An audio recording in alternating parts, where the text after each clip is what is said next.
10 ଦଫା ଦାବି ପୂରଣ ନ କଲେ ଅନିର୍ଦ୍ଦିଷ୍ଟ କାଳ ପାଇଁ ସାମୂହିକ ଛୁଟି। ବାଲେଶ୍ୱର ଜିଲ୍ଲା ଓଡ଼ିଶା ରାଜସ୍ୱ ଅମଲା ସଂଘର ଶାଖା ପକ୍ଷରୁ ଜିଲ୍ଲାପାଳଙ୍କ ଅଡିଟୋରିୟମଠାରେ ଏକ ପ୍ରସ୍ତୁତି ବୈଠକ ଏବଂ ସାମ୍ବାଦିକ ସମ୍ମିଳନୀ ଅନୁଷ୍ଠିତ ହୋଇଯାଇଛି।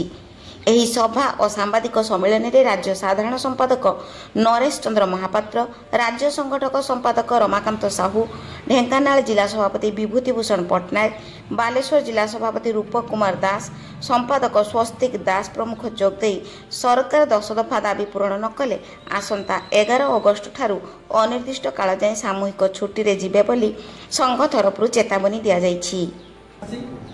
जिला संघर मीटिंग रे ही संगठन विषय किसी कहवा पूर्व प्रथम मुझे जन को टिके जनक कथा टी आलोचना करी आपण जिलार जड़े राजस्व मला भाई तापर मु संगठन गति की सर्वप्रथम धन्यवाद देवी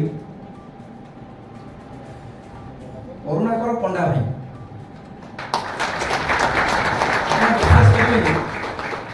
आपण मानक आज जो एत संख्या ये देखुची बालेश्वर जिला तार मूलदुआ पकड़ते पंडा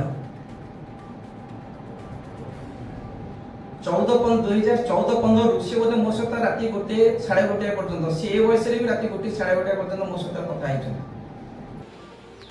Baleshwar Bhishmacharan Mallik report DS channel.